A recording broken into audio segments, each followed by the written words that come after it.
So ngayong araw nga ay magluluto na naman ulit tayo at ako nga ba yung palagi naiiyak kapag naghihiwa ng sibuyas? Bali ang makahula nga ng lulutuin ko ay bibigyan ko ng sinigang. Pag nga ako ay nagluluto, hindi ko talaga kinukumpleto yung mga gulay. Dahil kung ano lang naman yung available at kaya ng budget ay dun muna tayo. Bali eto nga palang mga kamatis ay tinanggalan ko muna ng buto. Kasi baka pag nakain ko tumubo sa tiyan ko. Huy, walang ganun. Kapag nga nagluluto ako nito ay hindi talaga nawawala yung labanos kahit amoy utot kasi paborito ko siya.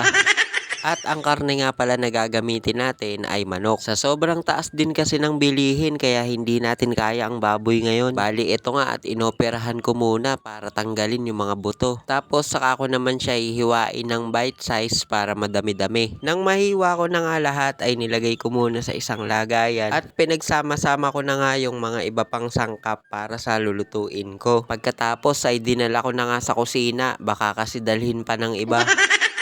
Hinugasan ko na nga din muna yung sangkalan na ginamit ko. Pagkatapos ay hugasan ko din yung mga hiniwa natin na manok at gulay para siguradong mawala yung mga germs niya. Mabilisan nga lang din yung paghugas ko dito dahil kanina ay hinugasan ko na siya bago ko hiwain. Pero kapag talaga hindi nakablog ay hindi na ako naghuhugas ng mga gulay.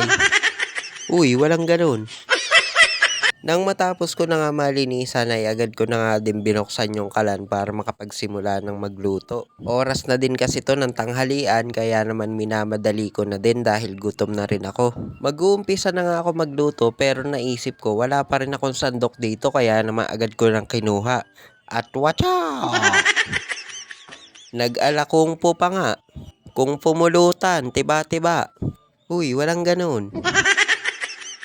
At heto nga't sinimulan ko na igisa, inuna ko muna ang bawang, sunod ang sibuyas at kamatis, pati na din yung luya na malaki yung hiwa. Gusto ko yung lasa ng luya pero ayoko siya kapag ka nangunguya, kaya naman nilakihan ko na yung hiwa. At nang medyo nalanta na nga yung kamatis ay inalagay ko na nga din itong manok. Sunod nga ay nilagay ko na ang pamintang duwog-duwog. Mga 1,057 pieces lang naman. At tinimplahan ko na nga din ng patis para naman dito pa lang sa pagsangkot siya natin ay may lasa na. Tinakpan ko nga lang muna siya tapos tsaka ako binalikan. Alam ko kasi yung feeling na iniiwanan pero hindi binabalikan. Uy, walang ganun.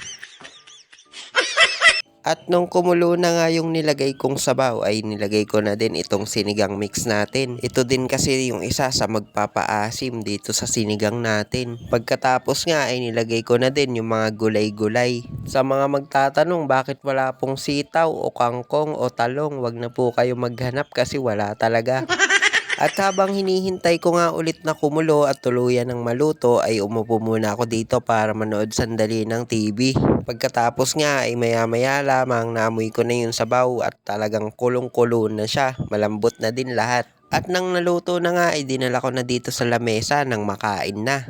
At ang exciting part, kainan na. Asim kilig talaga, grabe. Ito talaga yung gusto ko sa sinigang, yung sobrang asim. Pagkatapos ay sasamahan mo pa ng patis na may sili tapos ilalagay mo yung sabaw sa kanin. Ay talaga naman, unang kagat. Thank you Lord agad.